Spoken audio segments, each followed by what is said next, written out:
This is the New England Journal of Medicine COVID-19 update for July 8th, 2020. I'm Stephen Morrissey, managing editor of the journal, and I'm talking with Eric Rubin, editor-in-chief, and Lindsey Baden, deputy editor.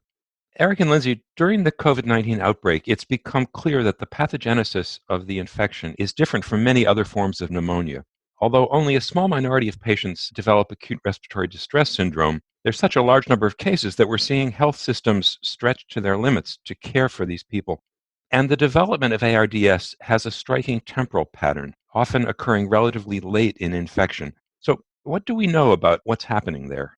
To be clear, we don't really know why it happens, but we're getting some idea of what happens. This week, we published a pathologic study of lungs taken from patients who died of COVID-19 related ARDS. It's not so easy to figure out the temporal sequence of what occurs histologically because we only see a single time point from every patient, and the authors only looked at 7 lungs, so we get what we get. But we do get some idea of how the lungs look and how they compare with other lungs. The way they did this was they took lungs from patients who died of COVID-19 and they compared them both to normal lungs and to a set of lungs taken from patients who had died of influenza during the H1N1 pandemic that occurred in 2009 in Germany. And they matched them as well as they could for age, sex, and disease severity. So they have 2 kinds of viral pneumonia compared with normal lungs. So the pathology had some things that weren't surprising at all. The infected lungs were heavy. They had diffuse alveolar damage. Both in influenza and in SARS-CoV-2 infection, the lungs were infiltrated by T cells. There were some differences. There were more neutrophils in the influenza lungs as compared to the COVID-19 lungs, but it's hard to know what that means. And in both cases, there were microthrombi. There was occlusion of vessels. There's more microthrombus in alveolar capillaries in COVID-19 and more in the postcapillary vanuoles in influenza. But again, it's hard to know what that means in terms of pathogenesis. But the authors went a lot farther. They used a combination of all kinds of uncommon techniques, including electron microscopy. They used a gene expression analysis and immunohistochemistry and a micro-CT method to look more deeply at what was going on. And what they found using these methods was that there were increased levels of angiogenesis in both the influenza lungs and the COVID-19 lungs, but much more strikingly so in COVID-19. And the longer patients were hospitalized, the more angiogenesis was seen in COVID-19 lungs, whereas that was not true for influenza. Now, there are several limitations. This was a very small study, and so it's hard to know if this is exactly representative. And ARDS is already a very heterogeneous disease. But perhaps we're learning something about some of the underlying mechanisms, and both those that are shared with other viral pneumonias and those that might be unique to COVID-19. And one could imagine that this could help us shape interventions that we use. I mean, Eric, I think that these data are quite intriguing, but as you point out, it's small, and how one defines where in the disease process the patients are when they expire and therefore the lungs can be examined is important in understanding the inciting pathogenesis. But what these data do suggest is that thrombosis may be an important part of the pathology of SARS-CoV-2, which is an important parameter for us to better understand, and it correlates with other data that have emerged about the thrombotic complications associated with this infection. And it points to the likelihood that there are phases of illness associated with direct viral injury and subsequently the consequences of that injury, with a thrombotic diathesis perhaps being an important part of the clinical pathogenesis for severe illness, which may make this a bit different than some of the other viral infections or respiratory viral infections that we're used to seeing and caring for. So though I agree these data are not definitive in any way, they're quite suggestive about part of the pathology that this pathogen causes and will likely require further understanding and possible strategies of treatment. Lindsey, I'd certainly echo what you'd said about the point in disease. People only die once, and we only get to see their lungs at their point of death. And ARDS is often thought about as a final common pathway where many different kinds of usually inflammatory processes can lead to this lung damage. But because those pathways are different, even if lung damage is similar at the end, one can think about ways that might distinguish different kinds of ARDS and allow us to prevent them. So I think I agree with you that there are intriguing and potentially useful findings here. And it's hard to get pathologic tissue earlier in the illness in patients with significant lung injury from SARS-CoV-2 because you don't want to exacerbate the lung injury in a fragile patient. So we're left with these types of data to inform us. But it fits with the clinical pathophysiology where this is in many ways, a different kind of ARDS than the run-of-the-mill sepsis-associated lung injury. And these features may be suggesting reasons why, in addition to the inflammatory reaction that we're all aware of also occurs as part of the pathogenesis. And so I think these clues, when put together, may create a tapestry of a different kind of lung injury than the usual ARDS. And we'll have to continue to build on that. So you say that the findings are intriguing. How might we use them? Steve, I think that these results suggest that many of the strategies that people are employing might well make a difference in disease. Remember that we've studied antivirals, and it would be very useful to have antivirals that worked. But most of the other drugs that are being studied right now and interventions that are being studied act on host pathways. And these findings suggest that host pathways that are recruited during the infection result in a good deal of the damage that's done in the lung. And it might be that if we interfere with these pathways, we could make a difference. And there's some evidence for that. The study of dexamethasone as a therapy, which is, I'd call it a broadly acting anti-inflammatory drug, although it has many, many, many different effects, which isn't yet published, but suggests that there may be some help, is one indication of an intervention that might work. Similarly, Lindsey discussed thrombosis, and antithrombotic measures might make a difference.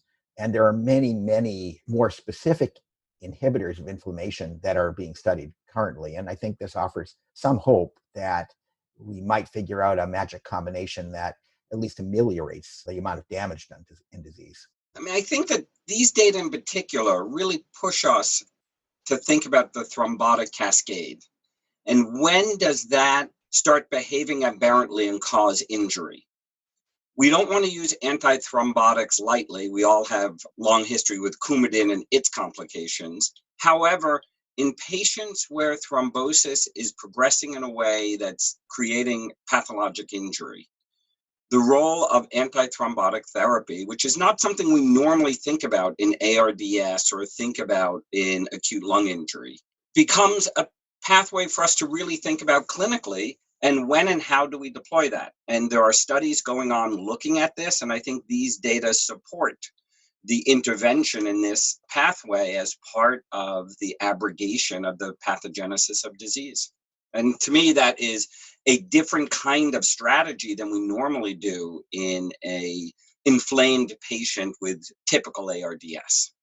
At the same time, I think there is also a note of caution about antithrombotic therapy in these data because the location of thrombus was different in influenza and in COVID-19. It suggests that the inciting factor is probably not the clotting cascade and much more likely to be endothelial damage in different places. And so it's a very localized thrombosis that we're seeing in both of these diseases, and broadly acting antithrombotic strategies may help, but they introduce some risk, as Lindsey suggests. Absolutely, Eric. And I think these data do not support or are directive for anticoagulation.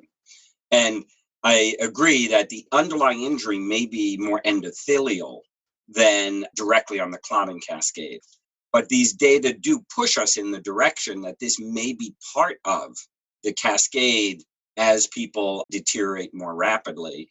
but may not be the truly inciting event, but a consequence of it. And, look forward to better understanding this so we can identify treatments that make sense earlier and that have less risk and toxicity.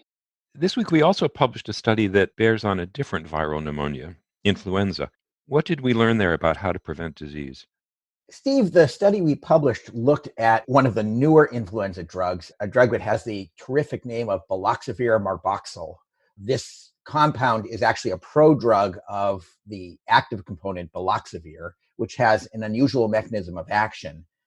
Most of the influenza drugs we use nowadays block the viral neuraminidase, which is an enzyme on the surface of the virion, which allows it to interact efficiently with host cells. Baloxavir, on the other hand, inhibits a different viral enzyme, but this one is a cytoplasmic enzyme, the cap-dependent endonuclease, which is required for replication of the viral RNA. And so because it's got an independent mechanism, it also has a different route of drug resistance from the other drugs that we use. The pharmacology of the drug allows it to be given as a single dose, which is attractive. And it's been studied in patients who have influenza. And based on these studies, the drug is approved both here and in Japan, where it was first developed. But this study was different. It looked at the ability of this drug to prevent disease in household contacts who were exposed to influenza patients.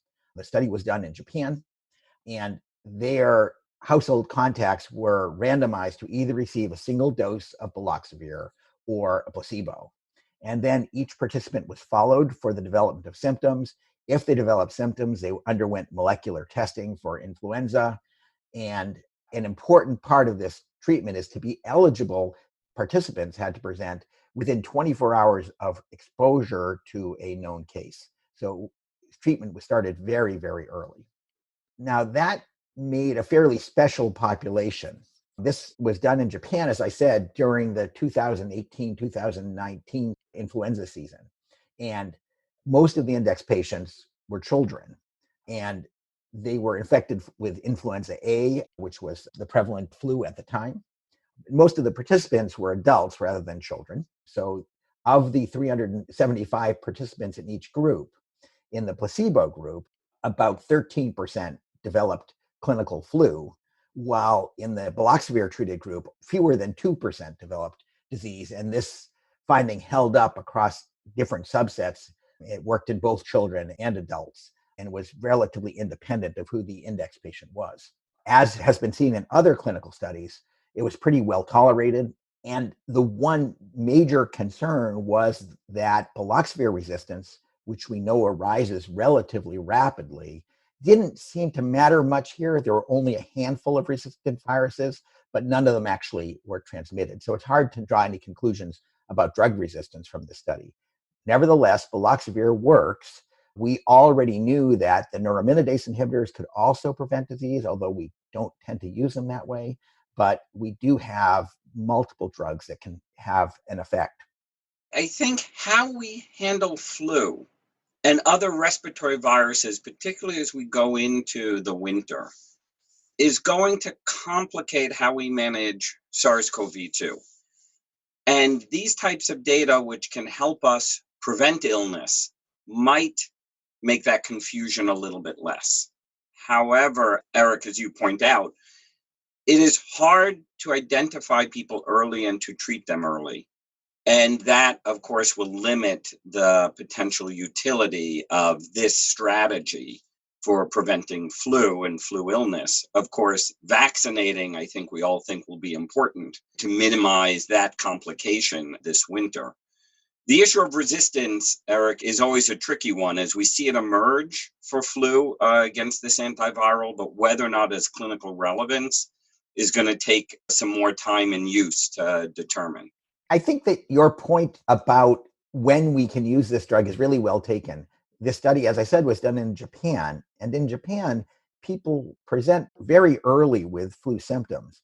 A lot of them were children. They were probably being either brought by their parents very early or presenting at school with symptoms. They were tested very early. And that allowed these investigators to recruit a very large number of participants. In the US, it's harder to see that we would find all that many patients who we could treat within 24 hours. Would this work within 48 hours or 72 hours? We don't know. That wasn't tested here. It's likely that by extrapolation from other studies, the longer you wait, the less effective the therapy is going to be. So how much we can extend this to the clinical situation we usually see here and will be seeing this fall while COVID-19 is circulating is hard to know. So what then is the role for chemoprophylaxis in influenza? The issue of drug resistance is a substantial one because we really do want to have drugs that we can treat flu with, and broad use, especially late use of chemoprophylaxis, might lead to very high rates of drug resistance because drug resistance develops very rapidly. As Lindsey said, we don't really know the significance of baloxavir resistance. It isn't really resistance, it's reduced susceptibility.